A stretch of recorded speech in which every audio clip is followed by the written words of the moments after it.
Hello, welcome to ELA 9 Distance Learning, a YouTube lesson series on argumentative essay writing with me, Mr. Smith. Today we're going to be talking about body paragraph writing, and we're also going to be talking about titles. We didn't add that on our little title screen, but we're going to be talking about titles too. We've already covered the introduction to what this whole series is about. We've talked about the assignment, we've talked about the rubric, we've talked about thesis statements, we've talked about organization, and then we just recently talked about in video number 5, introductions and conclusions. So if you have any questions about any of those things, please feel free to go back and review any of those videos. And as always, please reach out to me through email if you have any questions, or use our Talking Points app and get at me. As I have so eloquently have been recommended to do, please smash that like button, hit subscribe, so that way I can get at least 10 followers. But not there yet. We'll get there soon. Today, though, we're talking about body paragraph writing. So body paragraph writing, what are we talking about? Well, what we want to focus on here, as I get to my slides, is focusing on the elements of body paragraph construction. What are we talking about? Like I said, body paragraph and titles.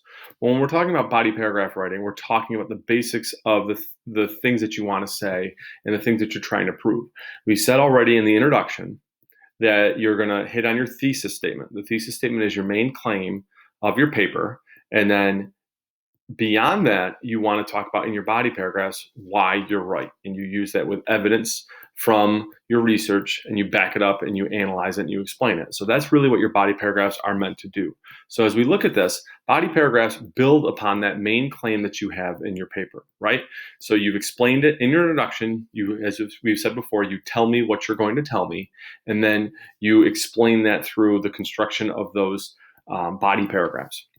We want to make sure that each one is organized, I want to say almost in a similar fashion, where you open with a topic sentence, and a topic sentence is, if we're unaware, is the sentence that lets me know what the paragraph is going to be about.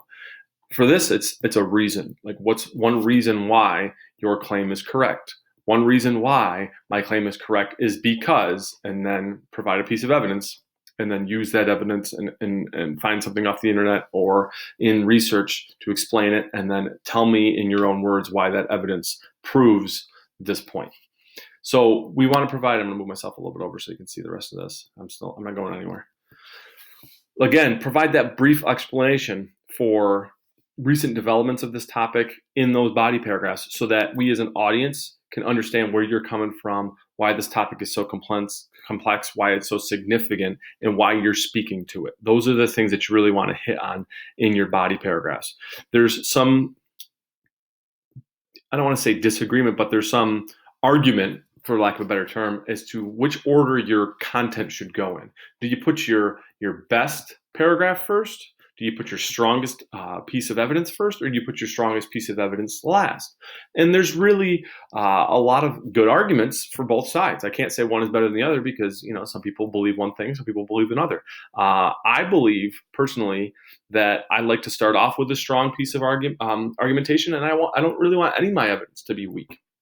Some people say that they want their strongest piece of evidence to end their paragraphs, because that's what they want their reader ending off with, is that really strong evidence, that strong body paragraph. So I agree with that as well. Some of the English teachers at Nottingham really believe that, and I think that that's a great strategy as well. So I can't say that one is better than the other. It's just what you decide that you want to do, or what works best for you. I had a student email me today, shout out to somebody from period 4B without putting their name out there, that asked me if they could put their counter argument in the middle so that they could surround their counter argument with both of their arguments. And I was like, that's a really good idea. So you could feel free to do that as well. It's just, you have to have a reason for why you're putting the things where you're putting them. So if we look at this, we continue with these body paragraphs and understanding that they should be, or could be, like we said, organized in several ways, depending on what your purpose is. As an author, you have to decide what your purpose is. What are you trying to do? Do you want to go general to specific, weaker, stronger to weaker? And those are the things that we've already hit on. And so those are the things that we want to really emphasize, as well as if you look at the structure of some of the templates that are in the packet, please recognize that it goes topic sentence, which is what you're trying to claim, then evidence, then expansion of that evidence, and then summary, which we know as a tease paragraph. So this is very, I don't want to say repetitive, but this is stuff that we've covered before. So if you're struggling with a body paragraph, that's something that we'd want to talk a little bit more in depth with, because it's the type of writing that we should have a lot of experience with writing, a tease paragraph. Think back to what we've done in social studies with Mr. Sturpey and the structures like that. Those are the types of body paragraphs that we tend to look for. And transition one to the next. So if we look at what a stronger body paragraph can look like, this is a body paragraph sample that we pulled from the same source from our introductions and conclusions lesson last time. So you can go to that same source as you see on the bottom of the page right there, but it's a different essay. I didn't want to use the same essay and become a little bit overdone with that essay, but this one's about whether or not we should pay college athletes, which I think is very interesting. So I'll read the paragraph to you, and then we'll break down those kind of segments to it, and you can see where this person went with the construction of their body paragraph argument.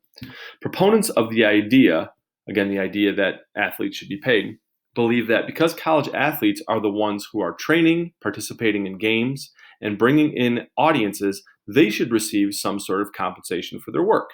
If there were no college athletes, the NCAA wouldn't exist. College coaches wouldn't receive their sometimes very high salaries, and brands like Nike couldn't profit from college sports. In fact, the NCAA brings in roughly $1 billion in revenue a year, but college athletes don't receive any of that money in the form of a paycheck. Additionally, people who believe college athletes should be paid state that paying college athletes will actually encourage them to remain in college longer and not turn pros quickly, either by giving them a way to begin earning money in college or requiring them to sign a contract stating they'll stay at the university for a certain number of years while making an agreed upon salary. So what we notice is the construction of this body paragraph, which again feels like a pretty well thought out, well constructed, and well elaborated upon example, is they open that first sentence with the reason. One reason why, if their thesis is college athletes should be paid, is because college athletes are the ones who are training and they're the ones doing the work. So that's the reason. That's the topic. So this is going to prove in this whole paragraph, they're the ones doing the work, they should be getting paid. For example, if we look at this piece of evidence, so topic, evidence, here's our evidence in these two sentences that basically they're creating for the NCAA $1 billion in revenue. So if they're generating all this money for the NCAA, shouldn't they get a piece? And you're like, well, yeah, that's a pretty good point. And then they go a little bit further. If they were to expand upon that and have them sign a contract, it would make sense because then they might stay a little bit longer. So it's this idea of expanding upon that idea. The only thing that this could have used, if I was going to make a correction or a suggestion to the author, would be a sentence at the end of summary or transition. For me, I like transition. So I would say this is not the only reason why college athletes should be paid, which would lead into the next body paragraph. So hopefully that makes sense. If it does, or you feel like you need more examples, I would definitely suggest checking out this source where we pulled this example from, or again, looking into the packet that I provided for you, which has a full example. So hopefully this gives us a little bit more of an idea of what a body paragraph should look like. If we just keep doing this again, then we'll have a couple, and you really want to do at least 2 strong body paragraphs. If you feel like you need to do 3, you can. Totally up to you. But this is, again, different from the counter argument. We're going to look at the counter argument in our next video, but I really want to make sure that we understand explicitly how to do a really strong body paragraph. And this is, I think, a good sample for that. The only other thing that we needed to talk about, like I said, is titles. Why would we talk about titles now? I'll give you a second to think about that. You might hear my heart beating. So the reason we talk about titles now is, for me, a lot of students try to write their title at the beginning of their paper when they haven't really done any research. To me, that doesn't make any sense. What do you know what you're going to talk about? You don't really know what you're going to talk about yet because you haven't really done much of your research. You haven't really written much of your paper. But at this point right now, it makes sense to talk about our titles because why? Well, we've written, hopefully at this point, having just finished talking about our body paragraphs, you probably can have written your body paragraphs. So if you already know what you're talking about, or you've already said it, then you can know what you're going to write as a title, because a really good title generates reader interest in the argument and introduces the topic of discussion. So what are you trying to argue? It's basically an element of your thesis or your main claim, but it can't be your thesis. Your title is not your thesis. So please, please, please don't just take your thesis and just spit it on the top of the page, because I'll say, is this your thesis or is this your thesis? Because you've already said it here twice. So when we think about this, create a title by picking, I would say, words or sections or elements from your paper, or generating a question out of maybe a part of your thesis. You can use your thesis to help you generate a title. You just really shouldn't use your thesis as your title, nor should you be very, as it says here, very general or very kind of broad.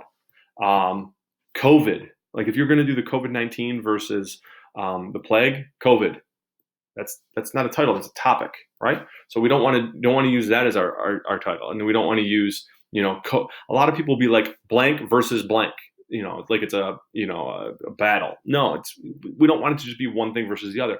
Make it a little bit more advanced. We want to use some wordplay or some kind of utilization of our knowledge of what you're going to talk about, and really kind of get that audience to really think about what you're going to say and how you're going to say it, so that way they want to read that paper. But like I said, overall, this is really about body paragraph construction and creating that strong title, so that way going forward, we'll be able in our next video to talk about counter arguments and what a good counter argument is going to look like. And if you have any questions, like I said, feel free to email me, reach out to me. I really want to make sure people are doing a good job on this. You guys have been doing a great job so far. I've heard some really great stuff. Smash that like button, and I'll talk to you guys soon.